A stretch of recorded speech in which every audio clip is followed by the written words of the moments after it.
খুব সহজে পারফেক্ট পরিমাপ সহ ঠেকুয়ার রেসিপি চলো তোমাদের সাথে শেয়ার করি।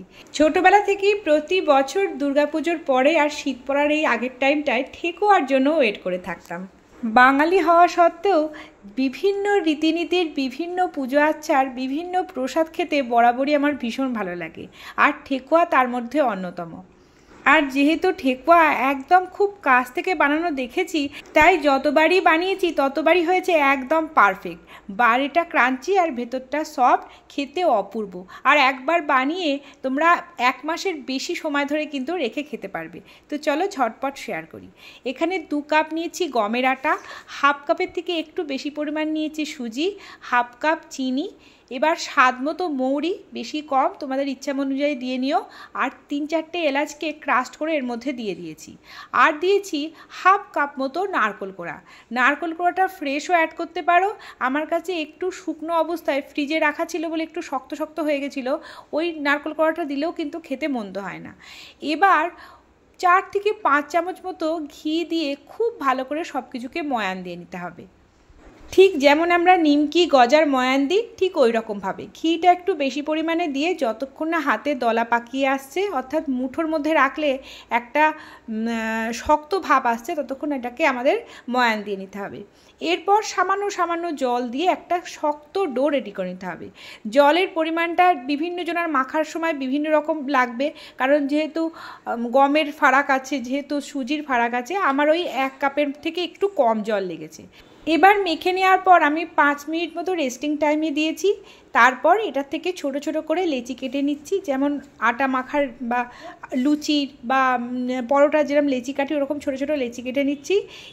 যদি ছাঁচ থাকে ছাঁচে দিয়েও তোমরা করতে পারো, আর যেহেতু আমার কাছে ছাঁচ ছিল না সেহেতু আমি এরকম ছুরির সাহায্যে ডিজাইন করে এরকম ঠেকুয়ার মতো শেপ দিয়ে নিয়েছি। যেমন তোমরা বড় ছোট পছন্দ করবে সেরকমভাবে বানিয়ে নেবে। আর যারা ড্রাই ফ্রুটস অ্যাড করতে চাও তারা কিশমিশ, কাজু, কুচানো নারকেলও এর মধ্যে দিয়ে দিতে পারো। এবার ছুরির সাহায্যে দেখে নাও যে ডিজাইনটা আমি দিয়েছি এই রকম তোমরা বানিয়ে নিতে পারো। এটা কিন্তু ভীষণ সহজ, এছাড়াও যেমন খুশি তোমরা বানিয়ে নিতে পারো। তো এবার আমার সব ঠেকুয়াগুলো কিন্তু বানানো হয়ে গেছে, এবার ভাজার পালা। একটু সময় নিয়ে বানিও, তাহলে কিন্তু যত সুন্দর ময়ানটা হবে ঠেকুয়াগুলো ততটাই ক্রাঞ্চি হবে এবং ভেতর পর্যন্ত তেল ঢুকে ভাজা হবে। এবার তেলটা মিডিয়াম গরম হলে তারপর কিন্তু আমরা ঠেকুয়াগুলোকে ছেড়ে দেবো।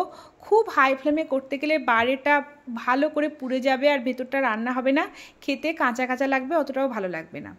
তো মিডিয়াম টু লো ফ্লেমে এটাকে আমাদের ভেজে নিতে হবে। প্রসেস একদম গজা বা নিমকির মতো, জাস্ট উপকরণটা একটু আলাদা। এবার একটু ধৈর্য নিয়ে ওই মিডিয়াম টু লো ফ্লেমে কখনো একটু বাড়িয়ে কখনো একটু কমিয়ে এটাকে ভালো করে ভেজে নিতে হবে যতক্ষণ না ভেতর পর্যন্ত ভালো করে কুক হয়ে যায়। তো দেখো এক একটা ব্যাচ ভাজতে আমার ওই 10 মিনিট মতো টাইম লেগেছে, এতেই কিন্তু খুব সুন্দর করে ভাজা হয়ে গেছে। একদমই হাই ফ্লেমে রান্না করা যাবে না, বারবার আমি বলছি লো ফ্লেমে এটাকে রান্না করতে হবে। এটাই ঠেকুয়ার এক এবং অদ্বিতীয় ট্রিক্স, যেটাই কিন্তু ঠেকুয়াটা খুব টেস্টি হবে, ভেতর পর্যন্ত একদম তেল ঢুকে সুন্দর রান্না হয়ে যাবে। তো এইভাবে কিন্তু প্রতিটা নাড়িয়ে চাড়িয়ে মিডিয়াম লো ফ্লেমে আমি এগুলোকে ভেজে নিচ্ছি। আর তোমরা যারা শুধু গমের আটা দিতে চাও না তারা হাফ গমের আটা হাফ ময়দাও ইউজ করতে পারো। তবে আমি যেখান থেকে শিখেছি বা যেখান থেকে আমি দেখেছি ওরা পুরোটাই গমের আটা দিয়ে এটা বানায়, তাই আমিও যতবার বানিয়েছি গমের আটা দিয়েই বানিয়েছি। আর খেতে কিন্তু একদম অথেন্টিক যে বিহারি স্টাইল যে ঠেকুয়াগুলো হয় তাদের মতোই খেতে হয়। তো এইরকম লাল লাল করে ভেজে আমি এগুলোকে তুলে নিয়েছি। তারপর একটুখানি তেল ঝরিয়ে নিলে আর গায়ে কোনো রকম তেল লেগে থাকবে না, আর একদম রেডি হয়ে যাবে আমাদের ঠেকুয়া। তো এইভাবেই একটা ব্যাচ ভেজে নেওয়ার পর আরেকটা ব্যাচ দিয়েছি। আমার ওই 2 কাপ আটা থেকে ওই 1 থালা মতন ঠেকুয়া হয়েছে, যেটা আমাদের পরিবারের জন্য যথেষ্ট, আর খেতে কিন্তু অপূর্ব হয়েছিল। তোমরা চাইলে ঠাকুরের ভোগও দিতে পারো। আর যেহেতু আমরা বাঙালি সেহেতু আমাদের ধর্ম যার যার, খাওয়া দাওয়া উৎসব সবার, তাই আমরা বানিয়েই খেয়েছি। যারা বান্ধবী বা বন্ধুর থেকে পাও তারাও এটাকে এনজয় করতে পারো, আর বাড়িতে তো ইজিলি বানিয়ে নিতে পারবে এখন আমার ভিডিও দেখে। তো দেখো দেখতে কিন্তু দারুণ হয়েছে, কালারটাও খুব সুন্দর এসছে। একটা ভেঙে তোমাদের দেখিয়ে দিচ্ছি কতটা সুন্দর হয়েছে। তাহলে অবশ্যই বানিও, আর বানালে কেমন হলো জানিও। টাটা।